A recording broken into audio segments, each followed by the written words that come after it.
Hello once again, this is Scott Weinberg for thehorrorshow.tv, a fine VOD service in the UK, giving indie horror fans lots to look through. Our good friend David Hughes, the editor of The Horror Show, asked me to look through our recent batch of horror films and come up with 3 that I would recommend, and I had no trouble doing that. The first one is a found footage film called Mr. Jones, which, despite the fact that we seem to be getting a little sick of found footage, it's still an interesting film. Whoa, it's perfect. This is incredible. Hey, I was thinking you and I could start a nudist colony here. What do you think?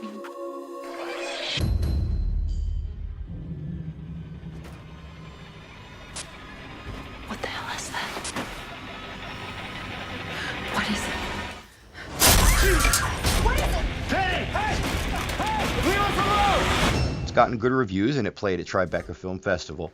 A lot of horror writers and fans seem to like it. It's got some rough spots and some typical questions that arise when you watch found footage, but it also has a very cool premise about a couple that goes off into the forest to make a documentary, and they stumble across a mysterious figure who makes these stick sculptures, and then it delves into the urban legend behind this mysterious figure. It's Mr. Jones. The 2 leads, John Foster and Sarah Jones, are both very good. It gets a little wacky, one might say hallucinogenic or trippy in the 3rd act, and I don't know if that's a plus or a minus, but it's an interesting movie. Wake up! That's called Mr. Jones, and I would also like to dedicate that mini review to my cat, who's also named Mr. Jones.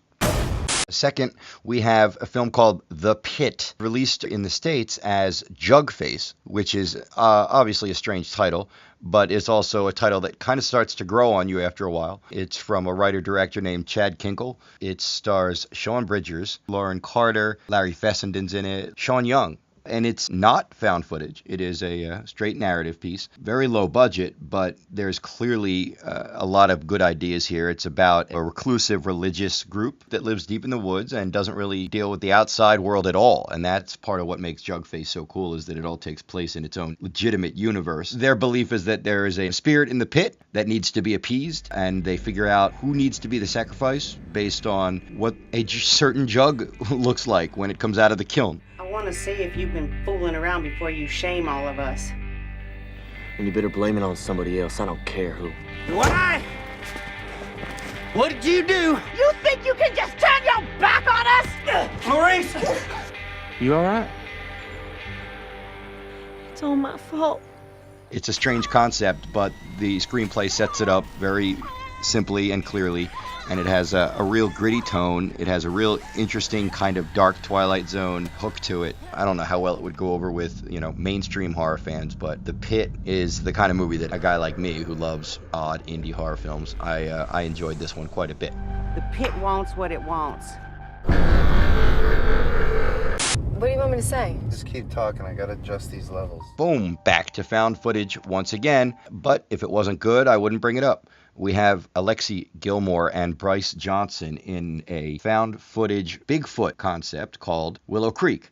There was one a few years ago called The Lost Coast Tapes, and there is another one upcoming called Exists, but I think Willow Creek might be the best of the 3, directed by Bobcat Goldthwait, actor, comedian, director, and it is a couple that goes into the woods. The guy is pretty pumped up about his Bigfoot research. I'm in Willow Creek, Mecca to the Bigfoot community. He's all over the place. Oh, there he is.